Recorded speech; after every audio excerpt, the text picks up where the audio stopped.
Police General Romel Francisco Marbil, bagong Philippine National Police Chief.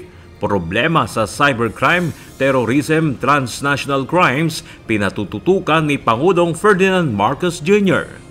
With Police General Marbil as our 30th PNP Chief, I enjoin everyone to face the coming days with even greater fervor, determination, and optimism to achieve our goals and aspirations for the nation. Let us remain vigilant in the face of challenges and opportunities as we strive to build a bagong Pilipinas where everyone can thrive and live in peace. Ang pangarap ko ay pangarap nyo rin. Patatag na ekonomiya, maayos na lipunan at maayos na kapulisan. Yan po ang unang kataga ng sinabi ng ating Presidente during the inauguration. Ang masasabi ko po sa inyong Excellency, Sir, matutupad po. Pagtaas ng heat index sa ilang lugar sa bansa, inaasahang hanggang Mayo pa ayon sa Pag-asa. Yellow alert status, posibleng itaas dahil sa demand ng kuryente. Usually yung 42 and up to 52, ito yung considered natin as danger na category sa heat index.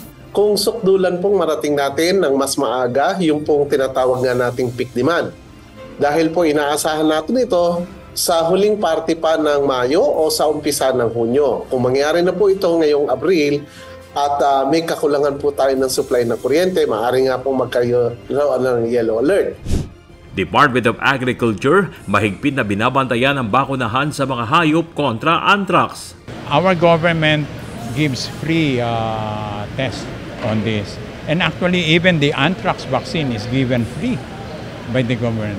Lahat ito subsidized by the Department of Agriculture. Department of Agriculture Food Masters na ipwersa ang do-or-die Game 3 sa finals ng UNTV Cup Season 10. Thank you Lord kasi talagang binigyan pa kami isang pagkakataon na ma-prove na deserve din kayo mag-champion, lumaban sa championship. Metro Manila hindi pa nakikitang hahantong sa pagkakaroon ng water crisis. Iba yung pagtitipid sa tubig, muling ipinanawagan. Ang Zamboanga City in particular, nagdeklara po sila ng state of calamity dahil po sa kakulangan ng makukunan ng tubig. Pero sa Metro Manila, as I said, hindi pa po umaabot sa level na to. Department of Health hindi na nakapagtatala ng pagtaas ng kaso ng pertussis sa bansa. Parang controlled na siya, parang nagpa-plateau siya, pero we're closely monitoring.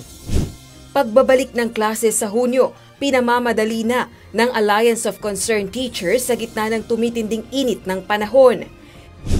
Ilang mga bagong panuntunan kabilang ang hindi pagdedeklara ng war on drugs, planong ipatupad ni PNP Chief Police General Romel Francisco Marbil.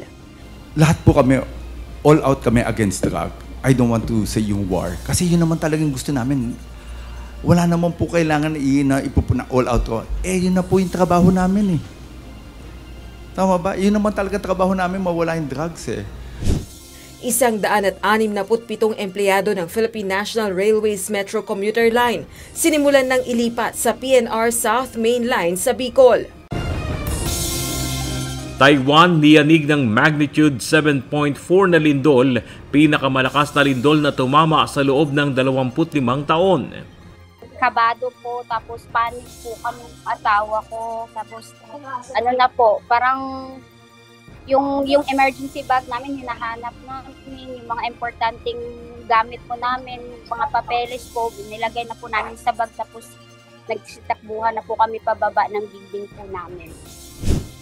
Warrant of arrest ni Apollo Kibuloy na isilbi na, 3 sa 5 akusado hawak na ng NBI.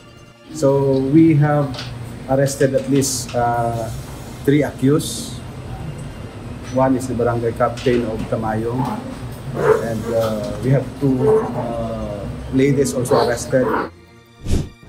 Umano'y gentleman's agreement ni dating Pangulong Rodrigo Duterte sa China, hindi totoo ayon kay dating Chief Presidential Legal Counsel Salvador Panelo. One, there's no such thing as my side. Kaya nga, tinawagan ko siya, twice kami nag-usap Holy Week.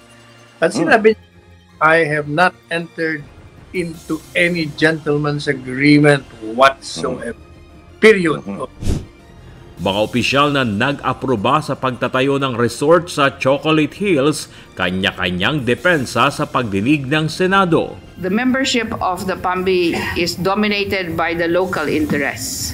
The DNR sits as chair if does not vote. And the PAMBI can be constituted when the DNR is absent or not available. In the case of Chocolate Hills, it was the barangay officials that actually approved the resolution. So, hindi totoo yung sinasabi niya na walang alam yung DNR kasi you prepare the agenda. Tingin ko may alam yung DNR at saka local government kaya ang approve na lang yung mga barangay captain para hindi sila masisi. Gimmick yan eh. 4 na Pinoy nasaktan sa nangyaring lindol sa Taiwan. However, the effort continues. At this stage, we still cannot safely say that 100% are accounted for, but the continuing trend is that no reports of casualties, no reports of major injuries, no reports of missing, and no reports of work disruption. So we hope it stays that way. DOST, may partial access na sa nahack na system ayon sa DICT. Philippine National Police bumuo na ng tracker team para hanapin si Apollo Kibuloy. 3 property ng religious leader pinuntahan na. Ito pong warrants of arrest na inisyu po ng RTC, ito po ay naka-address po sa any peace officer na po pwede po, once matsyempuhan po siya, makita po siya, and even po ang civilian po ay po pwede pong i-implement po ito. Pag-aalis ng mga barriers sa tollways ng Luzon Expressways, planong ipatupad simula November 2024. Barrierless or the open road tolling system, which will further enhance the efficiency of the toll expressways, as well as it will make the transportation along the expressways modern, efficient, convenient, and hopefully affordable to all the motorists. Kamuning flyover, muling isa sa ilalim sa retrofitting simula April 25. Konstruksyon, tatagal ng 11 buwan. Kaya po natin siya kailangan ng i-retrofitting kasi yung ating deck slab or yung mismong dinadaanan po ng ating mga sasakyan o mga motorista ay medyo marupok na po siya. It will pose danger sa ating mga motorista kung sakali nga po na magtalindol. Siguro mas paramount yung safety ng ating mga kababayan kisa po doon sa pansamantalang traffic na idudulot nito. Bayanihan na mayani sa komunidad ng Mamburao Occidental, Mindoro sa gitna ng sunog. Ultimo po yung mga nakasapatos, nakapantalon, tumalo na po sa ilog para magsalok ng tubig. Doon po namin na nasubukan yung bayanihan. Matanda, bata, naka-uniforme. Agresibong aksyon ng China sa West Philippine Sea matatalakay sa PH Japan-US meeting ayon sa DFA. Yes, I think we can expect a discussion on the recent incidents. Of course, the joint vision statement is still under discussion, but we can expect an alignment of views among the 3 countries on the recent incidents in the West Philippine Sea. Mga nasaktang OFW sa lindol sa Taiwan, inabutan ng financial assistance mula sa iba't ibang sangay ng pamahalaan. Mga e-bike na pinapasada sa Pasay City, titigil na sa operasyon simula April 15. Talagang titigil muna kami paghahanap buhay sa mga ganito. Bawal yung nasa highway, hindi na kami lalabas. Siguro, babalik na kami sa dati naming hanap buhay na padyak.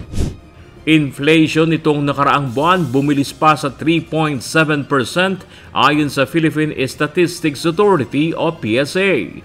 Presyo ng bigas, tuloy-tuloy ang pagtaas. So ang expectation, it will actually increase strongly hanggang mga July because of base effect, unless there is really some intervention na mangyayari sa market na biglang bababa yung presyo. Wala kami nakikita sa ngayon.